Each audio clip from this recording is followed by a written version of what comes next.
Boa tarde a todos.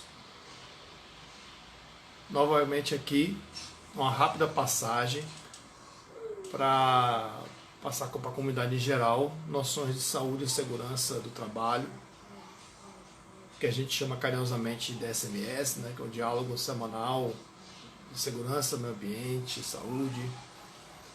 E hoje, como foi prometido aí de horário e data surpresa, estamos fazendo aqui uma experiência no turno da tarde. Mas é rapidinho, prometo. Prevenção de acidentes no lar, que é muito comum. Os acidentes domésticos, eles acontecem mais do que a gente imagina. E é importante salientar que muitas das correlações que a gente faz com o ambiente corporativo e industrial pode se aplicar sim dentro de casa, no nosso lar, seja numa casa, num edifício, como um todo, no condomínio, no apartamento. E aí o que a gente mais destaca? Os tipos de riscos que você pode ter dentro de casa são chamados riscos físicos, químicos, biológicos, ergonômicos e dos acidentes em si. O que isso quer dizer na prática? Os físicos são aqueles ligados às grandezas físicas, que interferem na parte física. São elas grandezas como temperatura, pressão, velocidade do ar. Então, estamos tendo tremores de terra aí, que não é costume do brasileiro nem do baiano, os abalos sísmicos, não com a frequência que a gente vê em alguns subsolos mais propícios, como no Círculo do Fogo, na região ali entre o Japão e a Cordilheira dos Andes, Ilhas da Índia e outros mais, os próprios Estados Unidos também, na Falha de San Andreas, perto da Califórnia e outros tantos.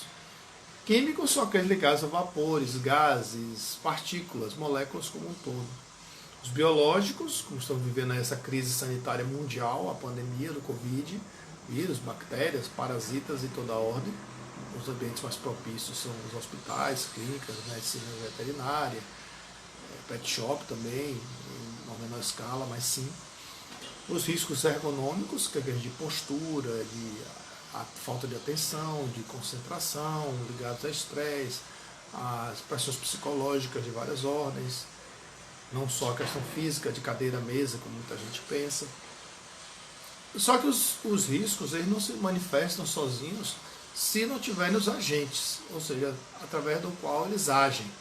São, a gente diria aqui na área de uma linguagem de Fiocruz aqui, de um inseto, o mosquito da dengue, o Aedes aegypti, seria um vetor. É por onde o risco se propaga, ele pode ocorrer. Então, uma panela de pressão, uma cozinha, é um ambiente de pressão que, se mal cuidada, não tiver manutenção adequada, não souber usar, pode gerar um risco de explosão, que é um risco físico. Os espaços precisam ser bem organizados. Então, quando você tem uma casa, uma sala, uma cozinha, como você guarda os talheres com as pontas para baixo, principalmente quando tem crianças, idosos, pessoas com dificuldade de locomoção ou mais vulneráveis, você pode ter risco de corte e perfuração, que a gente chama de pérfuro cortante. Proteção de tomadas, que também é um risco físico, a parte de eletricidade. Então a organização dos espaços se parece muito com a questão de um almoxarifado. Aí para quem trabalha na área, quem vai para a indústria, quem vai para o comércio, quem vai para ver os grandes platôs, né, que você vê lá, a moda fala platô agora, você tem toda uma escala de proteção do que é pequeno, o que é grande, o que é leve, o que é pesado, o que você acessa e você usa continuamente, o que você usa raramente. Então você pode fazer a gestão dessas arrumações aí, para evitar acidentes dentro de casa. Então tem que ter uma noção de fato, como é que você gere e organiza esse espaço. No seu armário, o que você utiliza rotineiramente, ou de vez em quando, ou sempre. Então você pode organizar melhor. Infelizmente os programas de decoração que vê aí, decoração de interiores, não levam em consideração isso, a funcionalidade dos espaços e a segurança dos mesmos. Então a gente tem que ter cuidado, levar em consideração quem está habitando aquele local. Pessoas PNE, PCD, idosos, gestantes naquele momento, pessoas com alguma deficiência, ou tiveram um acidente, estão se recuperando, dentro do contexto que a gente chama de acessibilidade dentro de casa. Para isso também você pode usar os EPCs, que são os equipamentos de proteção coletiva. Você pode ter um extintor dentro de casa, um extintor de incêndio, por que não? Nos apartamentos, nos corredores comuns, você tem lá nos halls comuns para uso do edifício do seu apartamento, mas não basta ter o recurso, você tem que saber usar.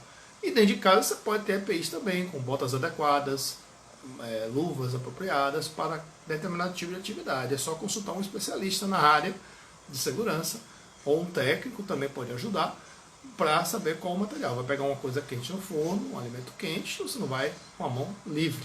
Ou mesmo for lavar, para não desgastar a mão e o tecido, você pode usar uma luva emborrachada, que é propícia para ambiente úmido, de água. Então você tem tipos de proteção adequadas para cada situação.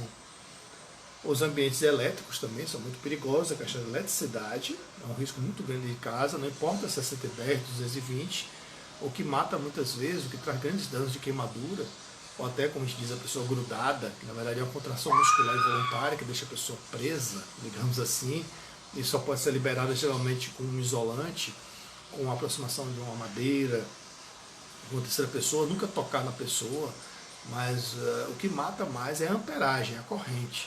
Claro que isso tem um fator de contribuição da tensão envolvida, mesmo dentro de casa. Então cuidado, use a proteção para as tomadas, como essa daqui, é bem baratinho, pode botar em cada coisa e tirar pelas pontinhas, que é justamente para você não tocar no ferrinho e na parte metálica. Então cuidado com os pérfuros cortantes dentro de casa, com facas, garfos, facões, para quem estiver em casa, usar mato, deixe locais seguros, com bainhas, com proteções de couro, para esses últimos. E os corredores mantenha longe do alcance de crianças e com as pontas para baixo. Cuidado com pratos, por causa da louça, o vidro. Nunca subir em pias e lavabos, em bidê, para quem tem, né, o antigo bidê.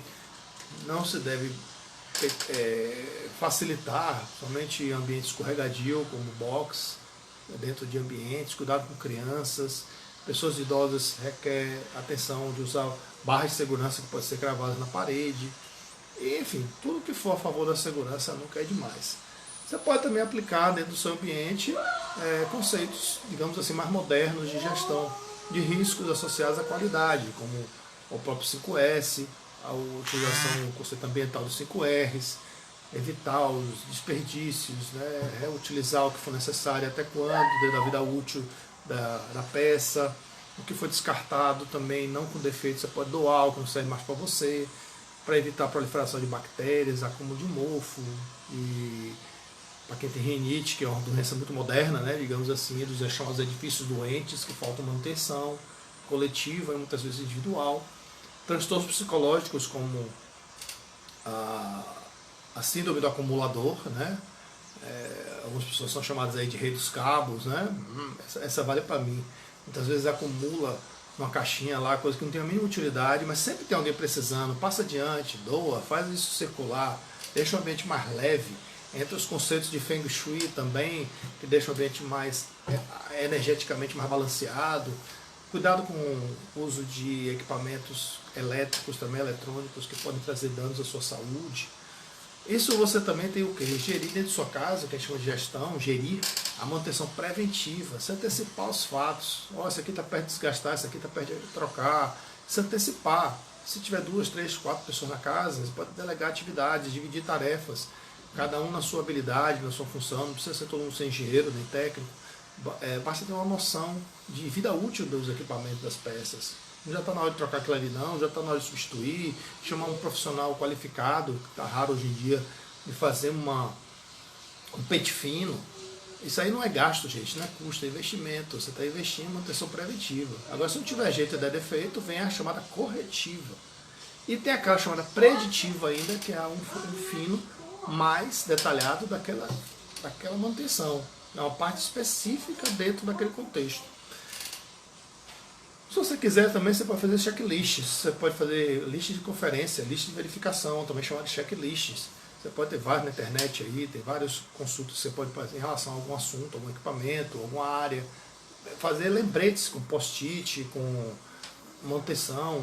É que nem a quilometragem do carro, a cada 10 mil quilômetros, a cada 20 mil, troca o óleo, depende de cada carro, cada situação. Você pode fazer essa manutenção na sua casa também. Chegou aí meu amigo Fábio Fraguas. Fábio Braga, porque tem Fábio Fraga, é um grande amigo meu, Fábio Braga também, parceiro. Estamos falando aqui sobre gestão de riscos de acidente no lar.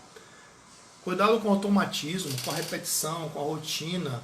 Ele está sempre, você fica cego para o que está a percepção periférica das coisas. Então você está sempre se antecipando para poder estar evitando acidentes. Então você pode se antecipar aos fatos. Tem uma dica que se fala muito assim, ginástica mental. De vez em quando escovar o dente com a mão oposta, que você está habituado, pentear o cabelo, vai ficar meio bagunçado, mas faz de uma forma diferente. Tente olhar as coisas de um ângulo diferente, saia da rotina, faça diferente para não cair na mesmice, porque aí o acidente, mesmo dentro do lar, eu estou acostumado com aquilo, é o que a gente chama de automatismo. Você cai na possibilidade de ter um risco novamente, de se acidentar. Então a rotina é boa para muita gente gosta da rotina, só que em casa, nos acidentes no lar, às vezes você se acostuma. Às vezes aparece ali de repente uma poça, uma marca de sabão, um óleo que pingou, que você costumeiramente não vê. Mas de repente pode aparecer ali e você se acidentar. Então, falando uma linguagem bem fácil assim, tenha cuidado com a rotina, que muitas vezes ela pode se prejudicar. E também tenha, hoje em dia com acesso à internet, é muito fácil ter um curso online, um curso presencial. Não é custo, não é gasto, é investimento. Você pode acessar aí um curso de primeiros socorros, o básico do básico do básico. O que fazer se tiver um corte, uma queimadura, para quem tem piscina em casa, um afogamento. Os primeiros socorros, enquanto o SAMU chega, o salvar, se tiver alguém empalado, que é alguma situação de penetração de um corpo pérfuro cortante. Então, isso aí deveria fazer parte das escolas, né, públicas e privadas, mas infelizmente nossas famílias não se interessam por isso. Mas quando você aprende primeiros socorros, você se antecipa aos riscos do que pode acontecer. E, digamos, ter o sangue frio e a tranquilidade, evitar o pânico de não piorar a situação. Então, manter a calma, chamar ajuda. Acontece muito problema de engasgo, que em inglês chama de shocking, que é um engasgo. Fazer a manobra de Heimlich. Essa semana passou uma matéria no jornal, por exemplo, que o cidadão, o bombeiro, prestou socorro a um pai ou uma mãe via WhatsApp, por vídeo, fazendo uma criança menos de um mês, se não me engano, estava engasgado com o próprio líquido que ela estava tomando, não sei se foi o leite, alguma coisa. E ele começou a fazer ali uma manobra com o dedinho, um tapinha de leve nas costas, para a criança regurgitar, botar para fora o corpo estranho, né? Que no caso foi o próprio líquido, que a criança dessa idade não se alimenta de sólido ainda. Então, botar a criança no decúbito dorsal, né? Para poder. Eu já fiz isso, já aconteceu comigo também. É difícil ter um sangue frio na hora, mas tem que ter. Porque na hora do raciocínio fluir, você tomar ação, você precisa se antecipar. Então, não adianta. Quando menos se espera, isso acontece com um pai, uma mãe. Eu conheço casos de gente que é da área de saúde e não conseguiu resolver a tempo e teve que se deslocar a alta velocidade para chegar no hospital com o parceiro e graças a Deus deu tudo certo.